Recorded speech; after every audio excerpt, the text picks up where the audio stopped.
So let's start today's topic with how to report an ECG. Okay, so how to report an ECG. So before starting this, we must know some basic rules about the ECG waves. So here you can see the ECG waves where it shows the P waves. This is the P. Any upward deflection, first upward deflection is known as P waves, and this represents the atrial contraction or the atrial depolarization. And then after the comes the PR wave.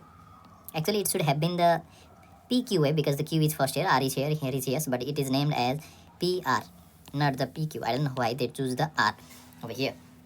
And then this is the segment.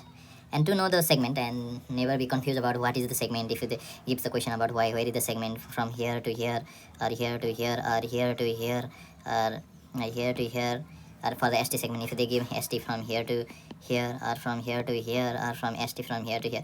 And to not be confused about this, I have a very good mnemonic to understand for the segment. That is, if you see the segment, this is always represent the isoelectric line. That means from here it starts the isoelectric line and it ends over here. No any deflection will be involved by the segment. So the isoelectric line represents the segment. This is PR segment, not the PQ, because they choose PR. So PR segment, and here the another segment, isoelectric line. From here it starts the isoelectric line and here it ends. So no any deflection is involved by the segment. So this is the segment, PR segment and the ST segment. So you now know the location of the PR segment and the ST segment. So ending of the P wave and starting of the QRS wave is the PR segment, and the ending of the QRX complex and starting of the T wave is known as the ST segment.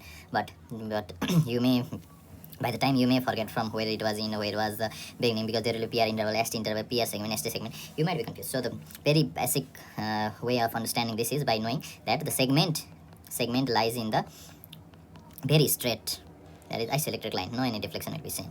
Okay, so this is the PR segment and this is the ST segment, and the PR segment denotes the delay in the AV node, because after the PSA, after the electric impulse from the SA node to AV node, the bundle of phase, it will wait for some period of the time until the next deflection is shown. So that is represented by the PR segment. And for the interval, I have made a mnemonic. There are PR interval, QT interval, and the ST interval, because from the PR interval, and then the QT interval, then the ST interval. So what is PR interval? PR interval, we have made a mnemonic. Shuru, then comes the Shuru, Antya, then comes the Antya. So starting of the P wave and the beginning of the QRX complex. Starting of the P wave and the beginning of the QRX complex. This is the PR interval. And then after comes the Shuru, Antya. Now time to end. Slowly they are ending. So beginning of the QRX complex and the ending of the T interval. Beginning of the QRX complex, ending of the T interval, beginning of the PR interval, beginning of the R interval. Then after the Antya, that is ending of the QRX complex and the ending of the T complex. So ST interval, QT interval, PR interval. So by this way you can understand this.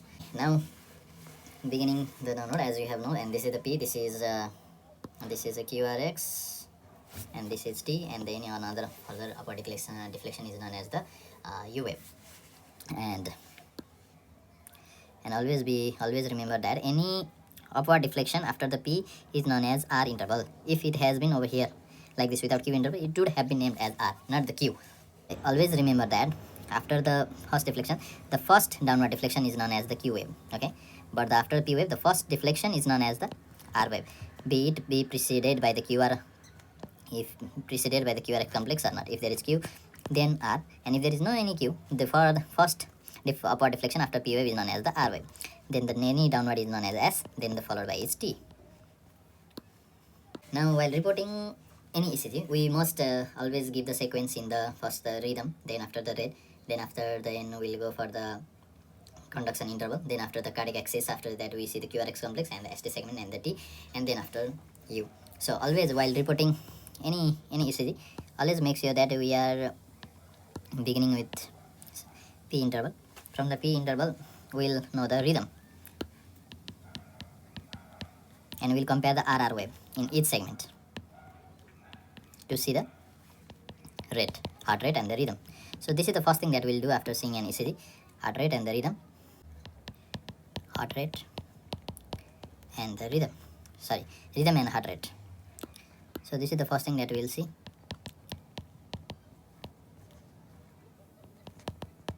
rhythm and heart rate. That is the P wave is done.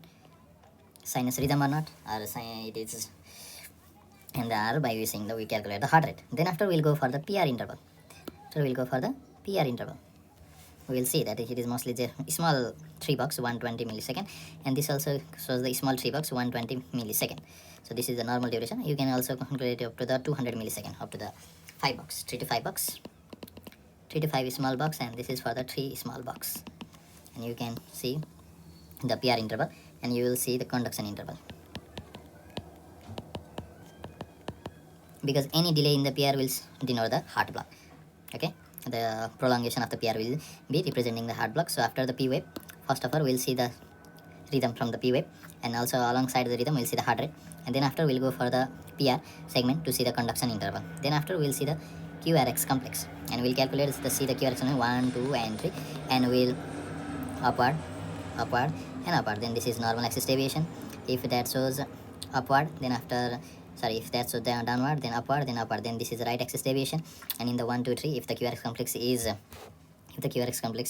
upward, then downward, then that is the negative left axis deviation. So we'll compare the QRX complex after the PR interval, and then we say description of the QRX complex, and we'll see if that is widened QRX or not, because if that is more than 120 millisecond or the 3 small box, then that will be the widened QRX complex or the shortened QRX complex. We'll read the QRX complex, and on the basis of the QRX complex we'll also see the axis deviation. So first of all we'll see the rate rhythm, then the conduction interval, then the QRX complex broadened or small, and along with the help of QRX complex we'll define the axis deviation. And then after comes the ST segment, and the ST segment and the is very essential to diagnosing in the ST elevation or the ST depression myocardial infarction. Then after we'll see the ST segment. Then after comes the T wave. Then we'll see the T wave in the 6th, and the tall T wave or small T wave hyperkalemia, and so this will be the defined by the T wave. And then after we'll see the U wave hypokalemia, and so it has small significance as well. So we'll see from the first to beginning. So from the P rhythm, sinus rhythm or not, so we'll see the P, and after seeing the rhythm we'll also calculate the heart rate by seeing the RR interval.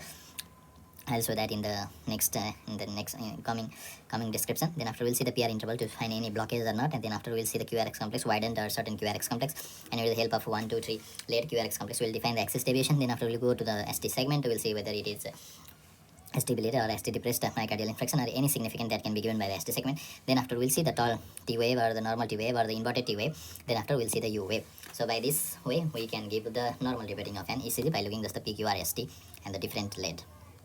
So first of all we'll see when the ECG is printed, the first our job is to make the lead in the very good position, in the right anatomical position, see the attachment towards the skin, then after see the calibration and see the speed, whether it is 25 millimeter per second they are printing or not, and the calibration is always given at the front.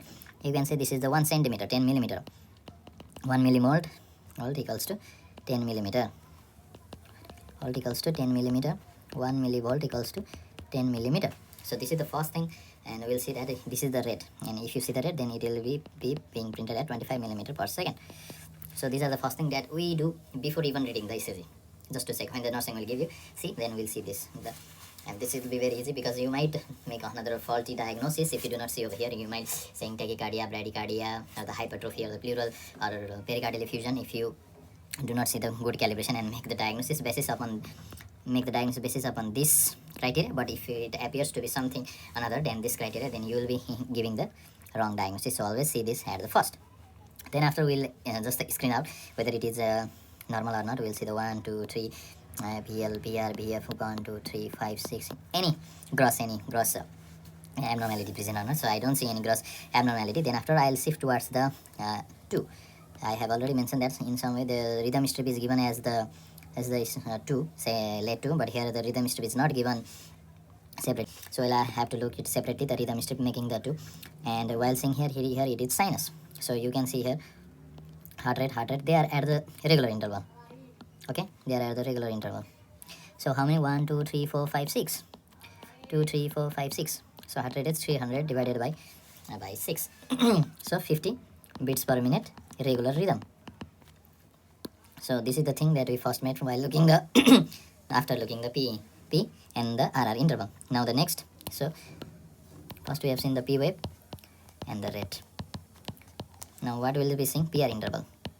The PR interval you can see over here, over here. PR interval. Here, V1, here, here, here, here. So this is normal PR interval. There is maximum 200 millisecond. So 3 to 5 small blocks will make the normal PR interval. So there is no any hard block or no any delay, no any further delay than the expected normal one. And after the PR, we'll go to the QRX complex. So you will see here, QRX.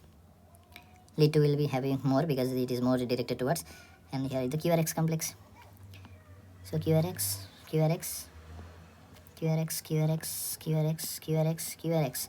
So and the QRX is P because here will have negative downward P wave and downward T wave QRX. So this will be very negative. So this is also normal.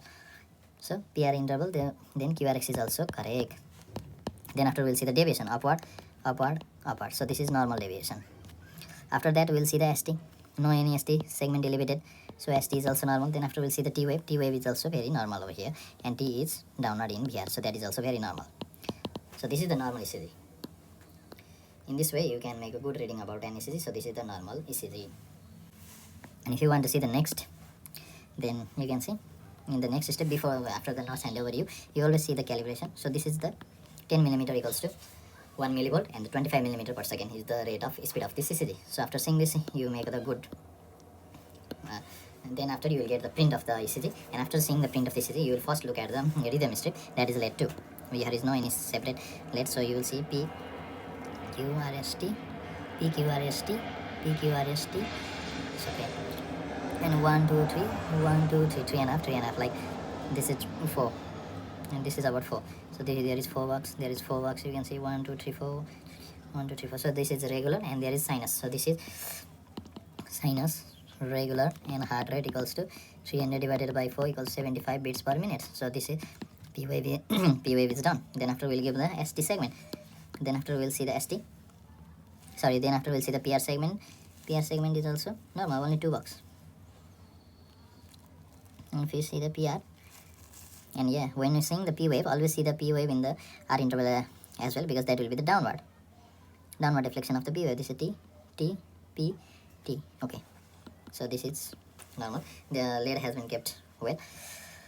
And then after we'll see the ST segment. So ST segment is also right. Then after we'll see the QRX complex, any abnormality present or not, no any widened QRX complex. So this is normal, and you see here this is negative, this is positive. This is negative QRX complex, this is positive, this is positive. That means it is downward. Negative means downward. Here this is upward, this is upward. So downward and progressive, this means right axis deviation. And before also I have mentioned that if the lead ones was upward, this is normal axis deviation. If the lead ones was downward, then after they progress, mnemonic was the right person first fell, then they rise.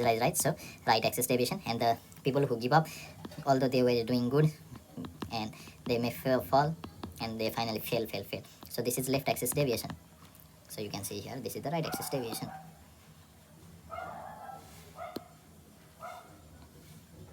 And after the QRS, you can see there is the S and there is the T. Here you can see the S, and here is T, yes, and T, and T, and yes, T, T. So there is no any abnormality seen over here. So this is also the normal ECG. So by this way, you can make a good reading by just looking at the QRX complex. So first always see the P to see the sinus rhythm or not. Then after see the RR interval to calculate the rhythm and the rate. This is the first thing you do. First seeing the P in. Then after you see the PR segment. Then you see the PR segment to see any block or not. Then after you see the QRX complex, widened or not. Then after you see QRX complex. If the QRX complex is widened, then there will be the prolonged QT interval as well. So just see the QRX complex. Then after you will see the axis deviation by looking at the QRX complex, positive or negative or upward or downward. Then after you will see the ST elevation. Then after you will see the T wave, and then after you will see the U wave, and make a diagnosis basis upon that. First of all, you will see on the lead 2, then compare similarly with the 1, and then the chest lead and many others, and find out. So this is all about the reading of the ECG.